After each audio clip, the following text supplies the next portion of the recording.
dahil sa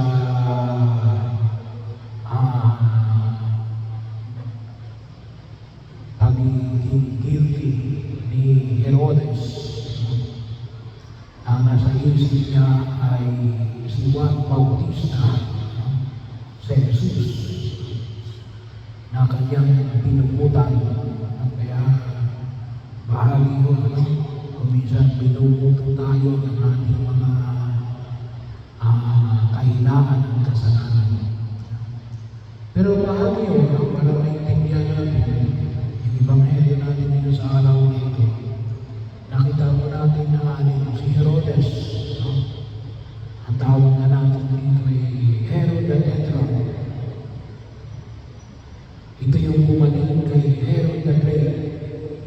Kaya maalala ninyo noong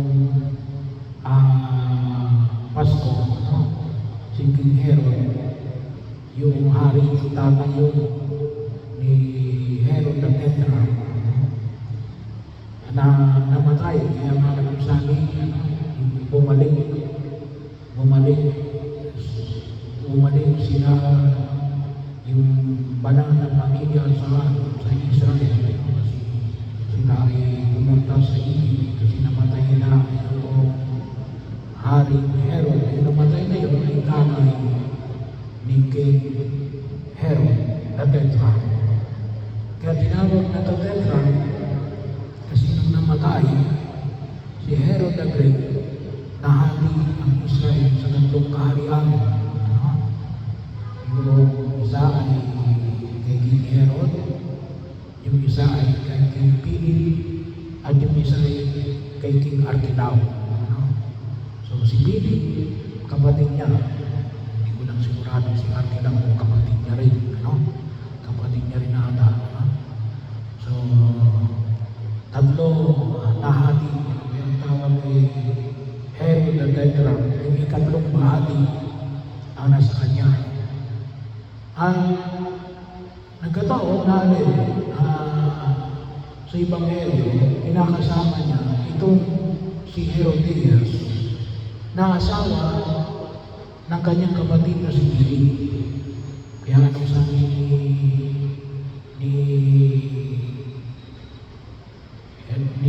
Juan Bautista, hindi mainam na kunin mo ang asawa ng iyong kapatid at yun ang kasamahin. So bahagi yun. Na kung natusin din sa ngayon sa mga talumbara sa banal na kasulatan, itong si Herodias ay pinsan din. Ito ay asawa ng kanyang kapatid, pero ito ay pinsan niya rin sa isa niyang kapatid. Nakalimutan ko yung pangalan. So kung tutusin, dalawa yung kasalanan ni Herodes. Pakikiapin at saka pakikisama sa kanyang kamag-anak. Kasi pinsan niya incest. So pero hindi yung binanggit sa Ebanghelyo. Bagaman, yun din ay hindi ko lang malaman kung maliwanag na ba yung sa lumang tipan. Pero maliwanag sa lumang tipan ay yung yung huwag mong kunin ng di mo asawa, kasi dami may asawa ng si King Herod, ay kanyang dinivorce. Tawagin natin ay isang prinsesa na Nobiana. Saka yun ay isang istorya. Kaya lang, sabi nga natin, ang nagtanim ng umay ay si Herodias. Kaya nagkaroon silang pagkakataon ng birthday ni Herodes o Herod na pinasayaw niya yung kanyang anak.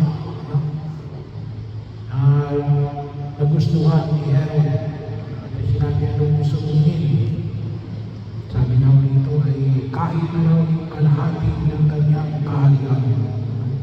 Siguro yun ay exaggeration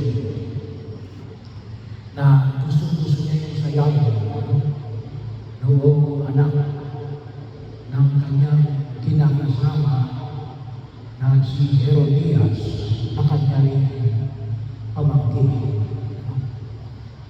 bahagi yun. At nakita na nila alin, ay gawa ng napahiya siya, no? Kasi gawa ng sa harap ng mga bisita, ng mga general niya. No? Pero bahagi yun na ipinamamani ko dito alin, si Juan Bautista, na nakita natin nagpahayag ng katotohanan.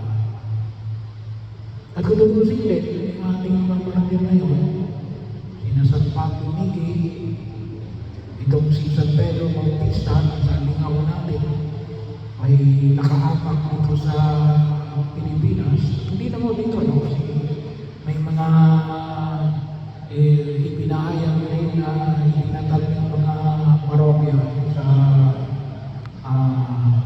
diocese ng Antipolo. So, pero bahagi yun, dahil na si San Pablo Miki at si San Pedro Bautista, ito yung mga martir sa Japan, ano? Na gawa natin, ipinahayag rin nila yung katotohanan na si Jesus, no? Ay ang Mesiyas, no? Pagkaman pinagbabawalan sila, mga 1700 no? So anong hamon? Ay napakahirap mong magpahayag ng katotohanan, no? Kaya hanggang ngayon, hindi natin alam talaga yung pinakatotoo, no? Ano ba talaga yung totoo? No? Sabi na yung iba, hanggang ngayon may mga bagay na hindi pa natin buhos na malaman ng totoo. Yung lately, yung pinaka-latest series, totoo bang patay na si Cabral? No? So, well, kasi nga, wala man lang tayong nakitang picture, no? Nung nakaburol, no? So, bahagi yun. Kagagataon. Well, hindi natin alam, no? Pero napakahirap magsabi ng katotohanan kasi umahandong ito na alin, buhay ang kapatid.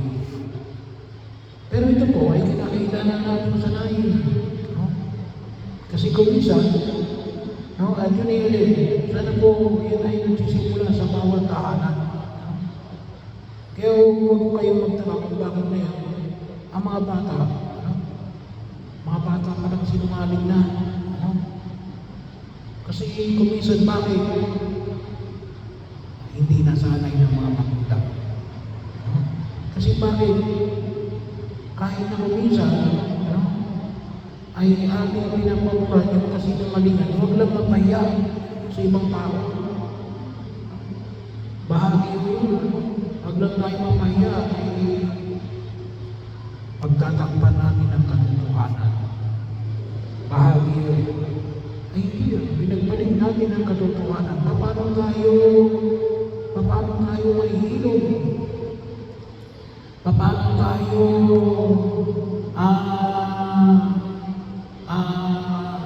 uunlad? Kung ang gawin natin yun, magkatakipan tayo. Eh, maliwanag mo yun, ano? Nakalagay yun sa 10 utos ng Diyos, ano? Bahagi rin mo na kung natin kalimutan, ano? At sana po, no? Yun yung isa sa mga bagay, ano? Kaya yung kurado, bakit naman yan? Takipan tayo ng takipan, no? Kaya huwag na ngayon, hindi natin masolusyonan, no? Bahagi yun, no? Na makita ko namin, no? Kung minsan ni Halil, gusto natin yung katotohanan para ng pabor sa atin.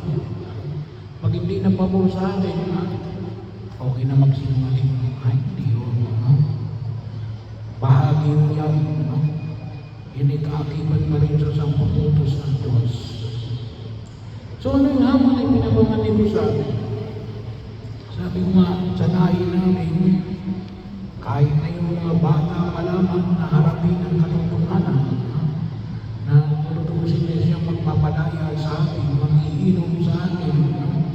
Kasi doon natin higit ang nakikita yung tunay na paglago ng buhay natin sa daigdig na ito.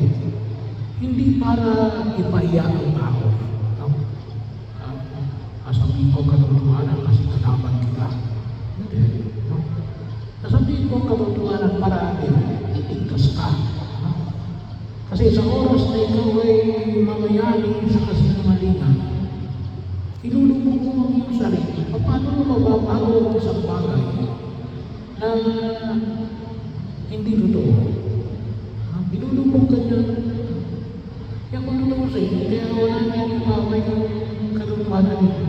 Kasi siya, sana makita natin na para iligtas ng bawat isa. Hindi para ilubog ka kasi kalabang kita. Kapag kakampi kita, walang katotohanan. Hindi. Kaya nga yung sabi natin ay the truth liberates. Ang tunay na katotohanan ay nagpapalaya. Kaya kapag hindi ho namin matanggap yung katotohanan, of course, sabi nga ho natin, yung katotohanan ay depende yun sa mga bagay. May mga bagay na hindi mo pa pwedeng sabihin sa mga bata. Kasi bata pa yan, hindi pa nila alam yan, hindi pa nila sagot yan. Pero ibig sabihin, sana ay masanay sila natin maging truthful. Maging truthful. Kaya makita ko namin bata pa lang ngayon, magaling na magsinungaling. Ay mali. Mali yung ating formation. Kaya huwag ko kayong magtaka na kapag lumaki yan, at kapag hindi natin nasanay ang mga yan, ganon din paglaki yan. Pero yun ang isang bagay. Sapagkat ang tunay na katotohanan ay nagpapalaya at kaya natin ipinapahay ang katotohanan niya out of mercy. Hindi para ipahiya ang tao.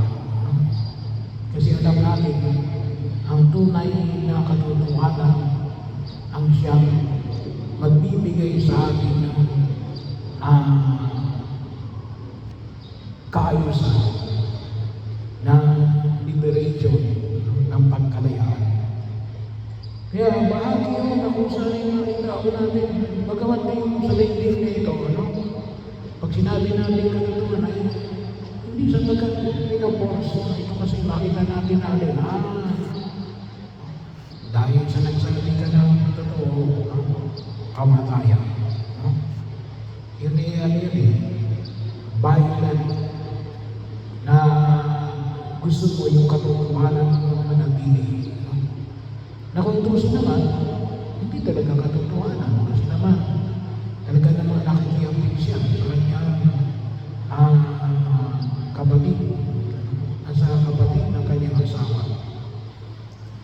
Pero ito yung panalangin natin kasi dito namatay si San Pablo Lique, San Pedro Bautista at mga kasama si Juan Bautista sa pagpapahayag ng katotohanan.